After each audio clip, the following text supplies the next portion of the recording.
A Igreja Presbiteriana de Pinheiros apresenta Conexão com Deus.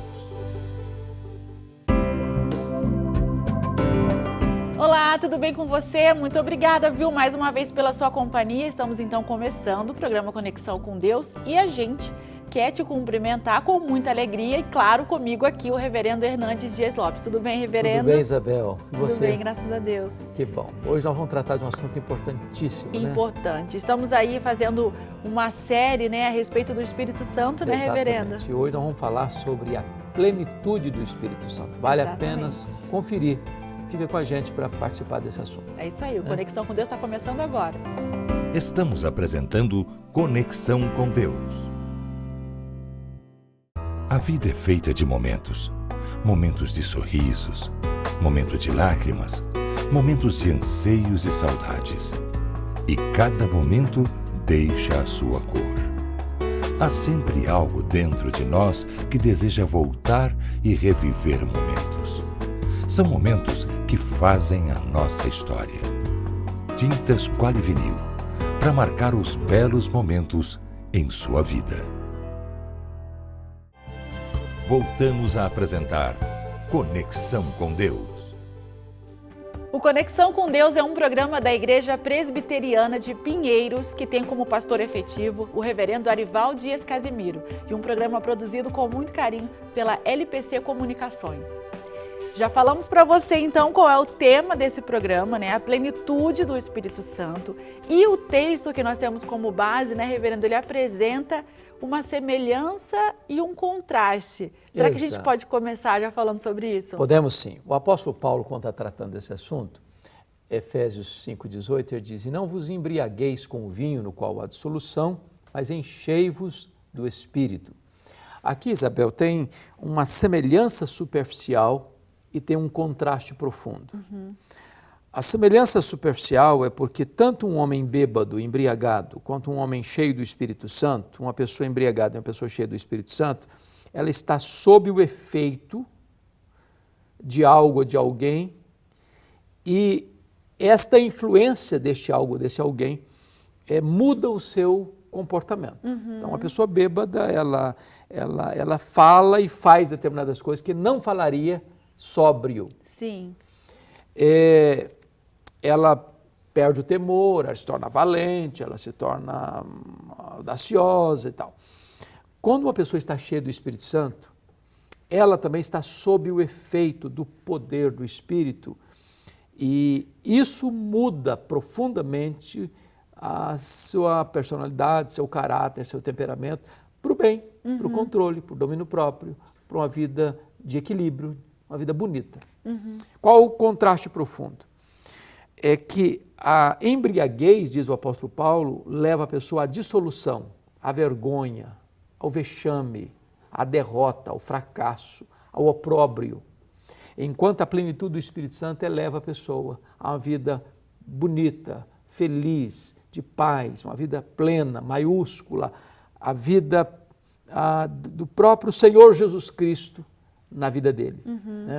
Então, se um leva a pessoa para o erro, o outro leva a pessoa para o bem. Se um leva a pessoa para a mentira, o outro leva a pessoa para a verdade. Se um leva a pessoa para a morte, o outro leva a pessoa para a vida. Esse é o contraste profundo. E quando Paulo fala da questão dessa plenitude, reverendo, ela seria uma recomendação ou a gente pode encarar isso como sendo uma ordenança mesmo? O texto está claro que Paulo não está dando uma sugestão, ele está dando uma ordem.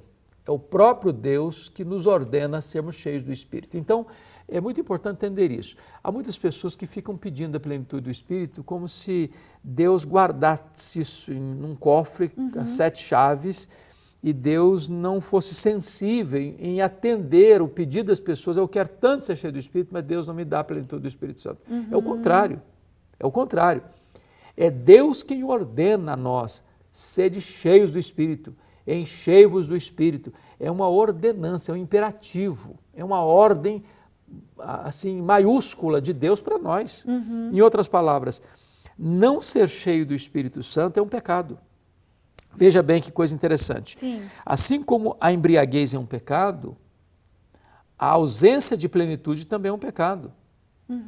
São duas ordens, uma negativa, não vos embriagueis, e uma positiva, mas enchei-vos do Espírito Santo. Então, aqueles que censuram as pessoas por viverem embriagadas, aquele cristão que censura alguém por viver embriagado, mas negligencia a plenitude do Espírito Santo, também está em pecado.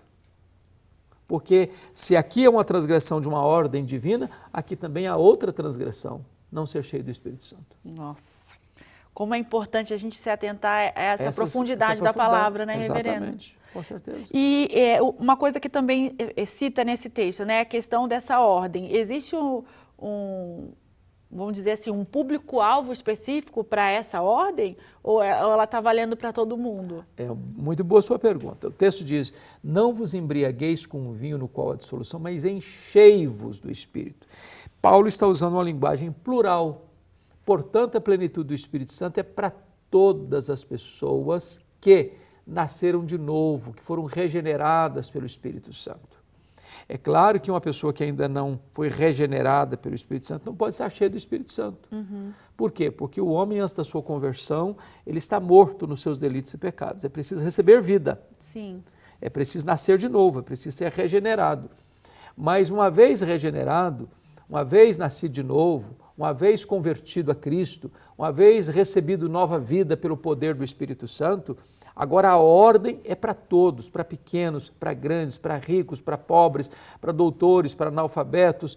A plenitude do Espírito Santo não é para uma elite espiritual, não é para um grupo seleto, não é para todos, democraticamente para todos.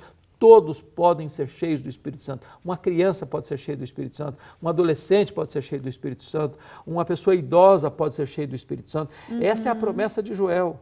Derramarei meu Espírito sobre toda a carne, vossos filhos, vossas filhas, os vossos jovens, os velhos. Sim. Ou seja, a plenitude do Espírito Santo, ela não faz acepção de pessoas. É para todos, indistintamente. Todos aqueles que nasceram de novo.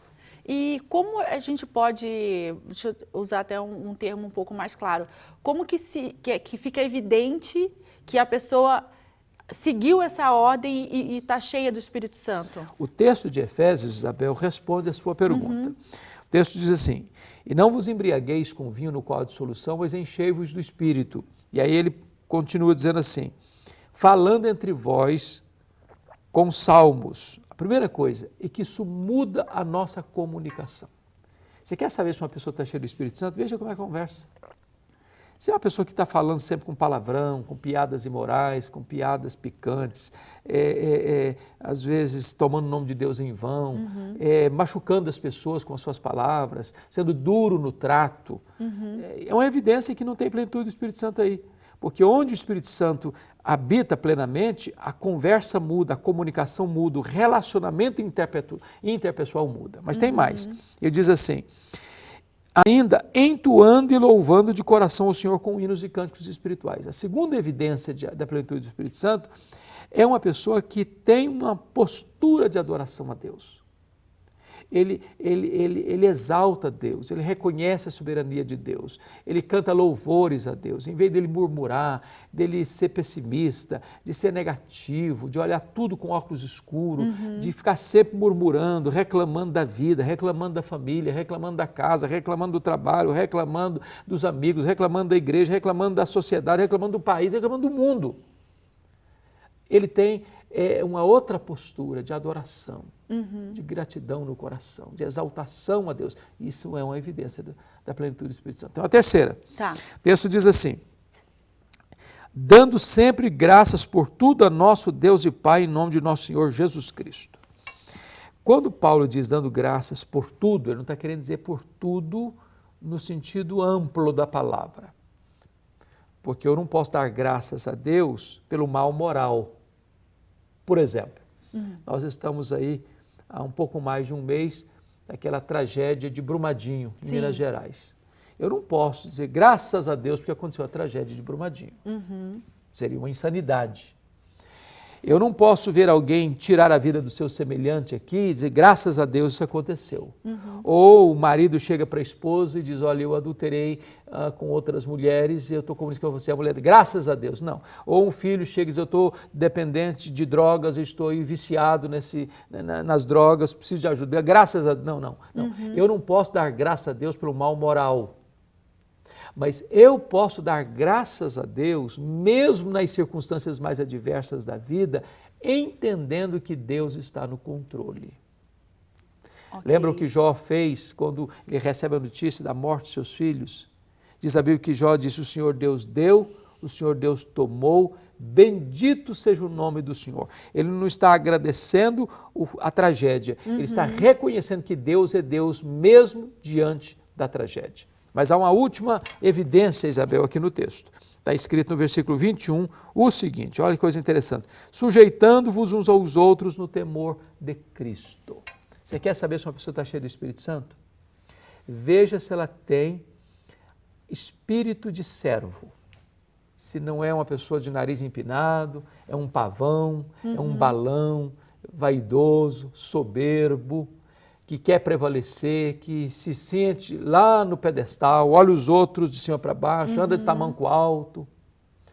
Se uma pessoa tem a capacidade de servir, de se sujeitar uns aos outros no temor de Cristo, isso é evidência de plenitude do Espírito Santo. Nossa, reverendo, como está sendo precioso esse tempo que a gente está passando aprendendo especificamente, né, sobre o Espírito Santo. Eu acho assim que quem está nos assistindo poderia até indicar para outras pessoas para assistir também, né? Você pode recomendar, né, essa análise do texto bíblico para outras pessoas. E se você está em São Paulo, capital, fica aqui, obviamente, o nosso convite para você conhecer de perto a Igreja Presbiteriana de Pinheiros. Exatamente. Né? Nós temos cultos lá na Igreja Presbiteriana de Pinheiros, na Avenida das Nações Unidas, 6.151, todos os domingos, 8h30 da manhã, 11 horas da manhã, 7 horas da noite, e temos uma belíssima escola bíblica dominical às 8h40 da manhã, além do culto Conexão com Deus toda segunda-feira às 20 horas. Então você é o nosso convidado, venha e traga a sua família, vai ser uma grande alegria receber você e a sua família na Igreja Presbiteriana de Pinheiros. A localização é de fácil acesso, tem estacionamento. Exatamente. Né? Então, assim, e também é um local muito agradável, né? Você fica muito bem acomodado lá, é realmente muito gostoso, além de ser muito bem recebido. Então fica aqui o nosso convite e o agradecimento também, reverendo, muito obrigada mais uma vez. É um privilégio, Isabel, e Deus abençoe você, espero você lá na igreja, viu? Queremos dar um abraço em você, queremos acolher você lá, somos uma igreja comprometida com a palavra de Deus e comprometida a cuidar de pessoas. Mais uma vez, obrigada, viu, reverendo? Privilégio. Obrigada a todos vocês também pela companhia e até o próximo Conexão com Deus com um novo tema para a gente conversar aqui. Até lá. Um abraço.